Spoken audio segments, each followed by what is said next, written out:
Hi folks, Dr. Bob here.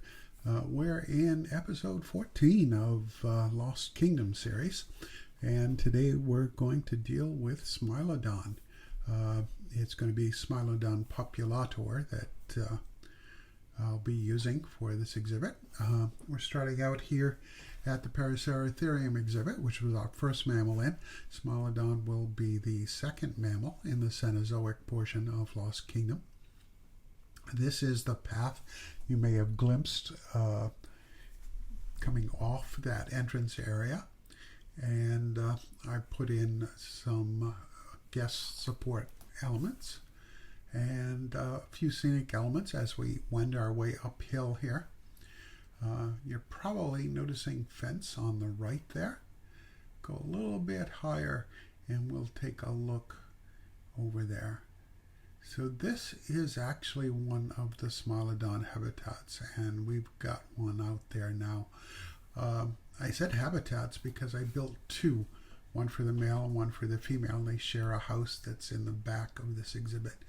So this one doesn't have a direct viewing for our guests. The idea here is that they may get a glimpse of the animal as it comes up and hangs out near the fence.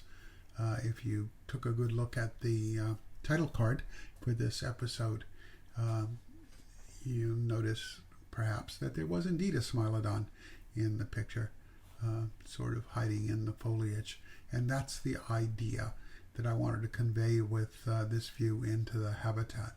So let's go on up to the second of the Smilodon enclosures, and that's where the guests can get a formal and good view of the animal.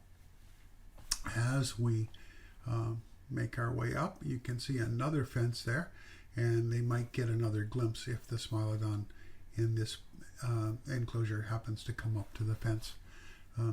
Sort of teasers as we get into it. We're going to go through this rock archway, and there's a circulating circle here with some shade and a sort of balcony, if you will.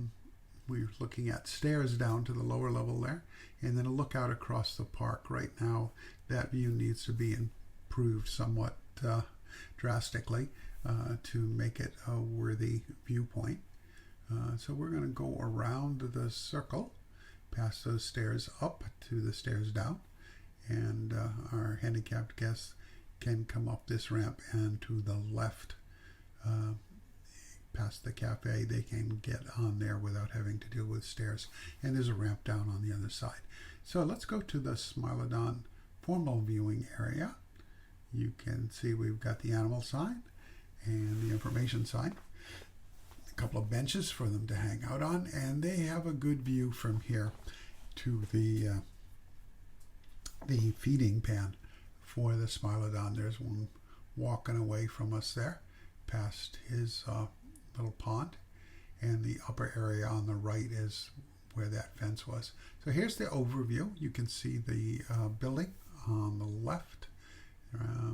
So enclosure 1 and enclosure 2, and they share that building, as I said before.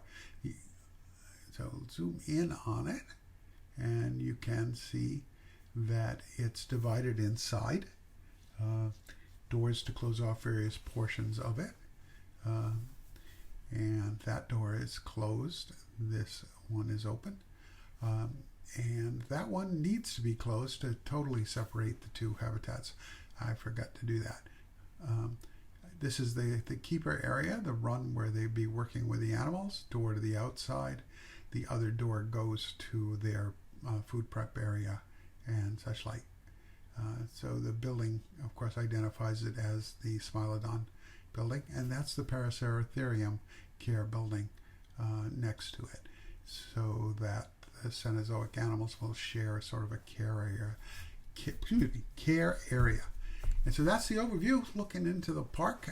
It's getting quite extensive at this point.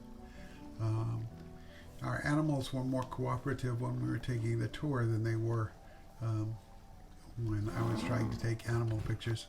So sorry if there's not a whole lot exciting on this one, but we'll get up close to our two animals here. I think this is the female, and she was in that first habitat that we came up to and shares a wall with the Paraceratherium. She's doing a thing animals do sometimes, trying to drink her water, not quite at the water's edge. A lot of problems with these animals targeting the right stuff and looking good while doing it. You can see this one walking past the blood pumpkin and turning around to work on it. But they end up mashing their faces into it, and they do something similar with the meat. It's less than aesthetic, and I hope the behavioral update has fixed that. I'm obviously recording this before it drops, so we'll just have to wait and see. The Smilodon kind of plods along, which is not very aesthetic to me for an animal like this, but it's what we've got right now, so we just have to deal with that. So this is one about to mash his face into the pumpkin. It's really made worse by them lying down to eat. They kind of intersect too deeply with their enrichment and their food. So we phase through the rocks there as we transition back to the female's enclosure. You'll see what I mean when she lies down to eat her meat. So, from this angle, it's not too bad. She could be chewing on something, with meat in front of us. But as we turn around, we see that it really is bad. But they do have a roll over and scratch and lick their paw kind of thing. So, hoping for more behaviors on these animals in the upcoming. The last habitat and this one are relatively simple in design, and the videos are relatively short. That's because I've been working on a much bigger project for this park, and that is either going to be in the next video or the one after from the park. You'll just have to wait and see, I guess. Hope you'll be able to join me for that. If you have joined me for this video and made it this far, leave a like, make a comment, give me something to work with here, folks. I appreciate it, and if you don't want to, well, that's your option. I'm still going to be making videos. We'll see how long. Anyway, you all take care, be kind to each other, and stay well.